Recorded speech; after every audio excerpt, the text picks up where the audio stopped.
আমি অন্যদের মতো অসাধারণ নই। আমি আমার মতোই অতি সাধারণ। খানিকটা অদ্ভুত, চুপচাপ। পথে হোঁচট খেয়ে পড়লে কেউ নেই, হাত বাড়িয়ে তুলে নেবার। প্রচণ্ড অভিমানে যাদের সাথে যোগাযোগ বন্ধ করে দেই, তারা আমার সাথে যোগাযোগ করার কোনো চেষ্টাই করে না।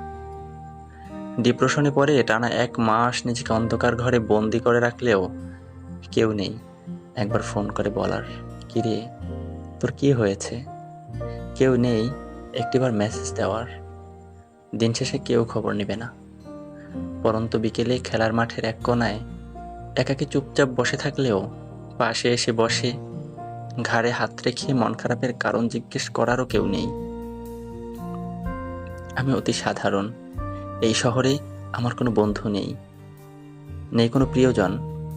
দিন শেষে শুধু আমি নই, সবাই একা।